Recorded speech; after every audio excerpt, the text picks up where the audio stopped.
Hello les copains, j'espère que vous allez bien. Aujourd'hui on se retrouve pour une nouvelle vidéo, une vidéo que j'avais trop hâte de vous tourner. Alors tout ça, ça se passe après le générique.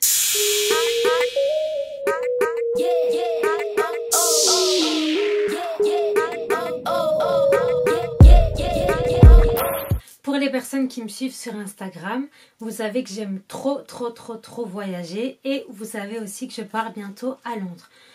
Ce qu'il faut savoir, c'est que je suis encore étudiante et donc j'ai pas un salaire qui rentre tous les mois. Je peux pas me permettre de faire des voyages de ouf. Voilà pourquoi je voulais vous tourner cette vidéo. Tout simplement pour que je vous passe un peu mes filons pour organiser un city trip ou même un voyage de plusieurs jours à petit prix. Donc on va commencer tout de suite. Ce que je vais faire, c'est que je vais vous mettre l'écran de mon Mac en grand et je vais me mettre moi en plus petit pour avoir des illustrations de ce que je suis en train de vous expliquer. Alors, la première partie, c'est savoir où est-ce que je vais partir. Il faut savoir que j'aime bien découvrir de nouveaux pays, j'aime bien voyager. Donc, généralement, ce que je fais, c'est que je vais sur le site de Ryanair. Je mets les dates auxquelles je voudrais partir et je mets mon budget. Et ensuite, je regarde un peu les villes qui sont disponibles, qui sont pas très chères, où je pourrais partir.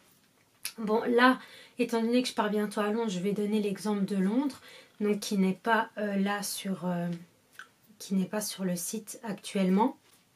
Ce que je fais ensuite, dès que j'ai trouvé la ville où je veux partir, je me rends sur d'autres sites. Donc par exemple, si c'est possible d'y accéder en train, je vais sur le site de Thalys ou encore de Ouigo et je regarde un peu, je compare les prix pour voir si c'est moins cher de partir en avion ou moins cher de partir en train ou aussi en bus. Ça dépend à combien de temps est la destination de chez moi. Il faut aussi savoir que quand on va en train, quand on va en avion, il faut compter la navette, donc de l'aéroport jusqu'à la ville de votre choix. Ensuite, il faut compter le métro si votre hôtel n'est pas tout près. Donc, je prends vraiment tout ça en considération. Une fois que c'est fait, que j'ai la ville et que j'ai le transport que je vais utiliser, je vais voir un peu quel est l'endroit le plus touristique, quel est l'endroit où on peut faire de chouettes choses, etc. Et j'en prends note. Ensuite, une fois que tout ça est fait, je vais sur Google Maps et je note le nom de l'endroit précis. Là, comme ce sera pour Londres, je vais mettre Oxford Street. Et donc, je regarde un peu tout ce qu'il y a aux alentours. J'essaye, si c'est possible, de trouver un hôtel pas très loin. Donc, ce que je fais, c'est que je mets donc Oxford Street sur Google Maps. Ensuite, je vais venir zoomer et dézoomer pour voir un peu les hôtels qui se trouvent aux alentours. Là, étant donné que je pars donc à Londres et que j'y vais en train, je prends donc la gare. Donc je mets le nom de la gare sur Google Maps et je mets Oxford Street. Donc c'est à chaque fois, ça va être ça mon point de repère en fait. Ça va être Oxford Street mon point de repère.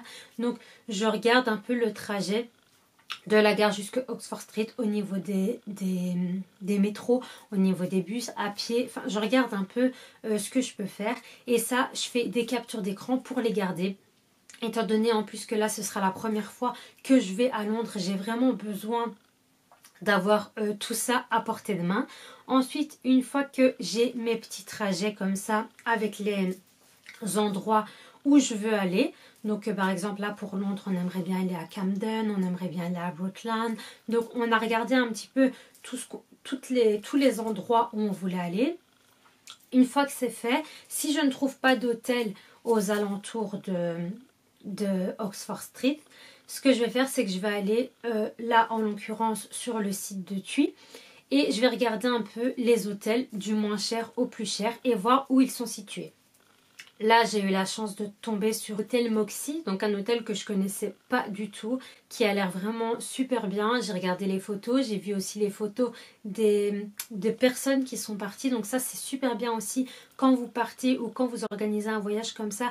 N'hésitez pas à aller sur le site de TripAdvisor parce que là, vous savez voir les photos des personnes qui sont parties. Donc pas les photos du site, donc vous savez les gens qui ont pris les belles photos, qui les ont retouchées. Non, là vous voyez vraiment les photos des personnes qui sont parties et ça je trouve que c'est vraiment intéressant. C'est rangé par catégorie, donc ça c'est vraiment cool.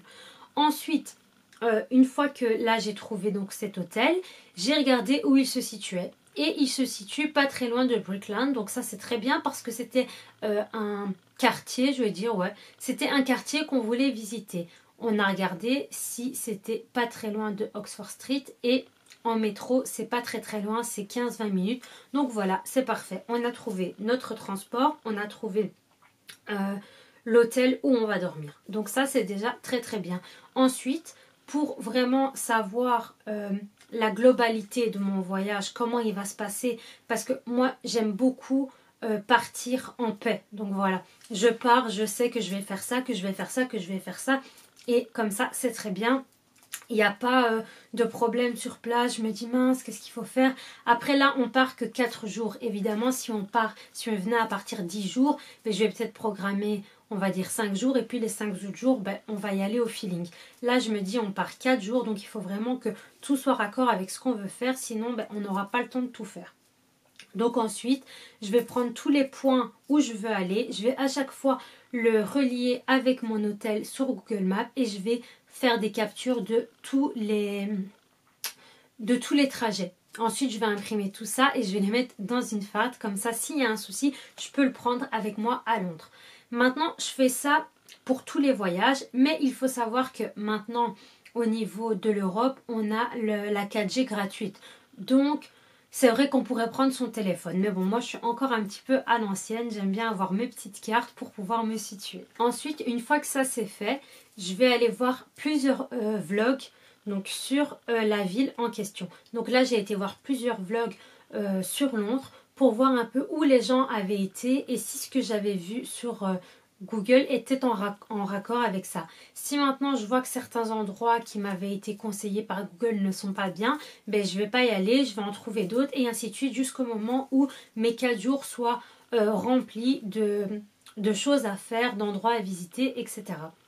Une fois que tout ça est fait, je fais le calcul de toutes mes dépenses. Donc que ce soit le bus, l'avion, oui, donc soit le bus, soit l'avion, soit le train. Ensuite, l'hôtel, le petit déjeuner ou pas, ça dépend si vous le prenez dans votre hôtel. Tout ce qui est métro ou alors navette de l'hôtel jusqu'à l'aéroport et inversement. Donc je fais vraiment le budget de tout mon voyage en globalité. Comme ça, je sais combien ce voyage va me coûter et une fois que ça c'est fait, en fonction de mon budget personnel, je vois un peu ce que je peux me permettre de prendre pour faire mes dépenses personnelles sur place. Donc voilà, c'est tout simple. Maintenant, ça prend du temps. C'est facile à faire, mais ça prend énormément de temps. Il faut vraiment voir, il faut vraiment faire des recherches pour être sûr de ne pas se faire avoir. Il faut connaître un maximum les endroits où on va aller, donc via des vlogs, via des blogs, via des articles, pour être sûr de ne pas trop se tromper et de ne pas se fourrer dans des endroits qu'on ne connaît pas et qui pourraient être dangereux ou quoi que ce soit. Moi personnellement, je ne parle pas un mot d'anglais, donc je sais que vaut mieux que je sois sûre des endroits où je vais aller, parce que si je me retrouve dans un endroit galère, ben, je serai dans la merde, clairement. Du coup voilà, il faut savoir que j'ai fait ça, donc j'ai fait ce style de voyage là pour Londres, mais je l'ai aussi fait pour Prague, je l'ai aussi fait pour d'autres endroits, donc c'est vraiment pas mal, surtout que si comme moi vous aimez voyager, comme je vous ai dit en tout début de vidéo, vous allez sur Ryanair, vous tombez sur plusieurs villes et c'est vraiment bien si vous voulez découvrir, c'est vraiment le top et franchement au niveau des agences, ben, je peux vous dire que vous gagnez énormément d'argent. Le fait de tout faire soi-même, parfois, ben, ça vous fait de grosses économies que vous pouvez peut-être mettre dans votre budget pour dépenser sur place. Donc voilà, cette vidéo me tenait vraiment à cœur parce que je sais que voilà, on n'a pas tous le même budget, on n'a pas tous le même portefeuille, on n'a pas tous la même vie. Et si ça peut vous aider à partir et à voyager pour des petits prix pas très loin d'ici, ben franchement ça me fait super plaisir. Donc voilà, j'espère que cette vidéo vous a plu. Si c'est le cas, n'hésitez pas de mettre un petit pouce vers le haut. N'hésitez pas aussi de me laisser un commentaire si vous avez d'autres manières de faire. Ça peut toujours m'intéresser parce que comme je vous dis, j'adore voyager. Si vous avez utilisé cette vidéo pour pouvoir faire un voyage, n'hésitez pas à me le dire aussi, à m'envoyer des photos. Ça me fera super plaisir. N'oubliez pas aussi, j'ai un peu tendance à l'oublier, mais de vous abonner sur ma chaîne si ce n'est pas encore fait. Plus on est de fous, plus on rit. Et voilà, je vous fais plein de gros bisous et je vous dis à la prochaine. Portez-vous bien.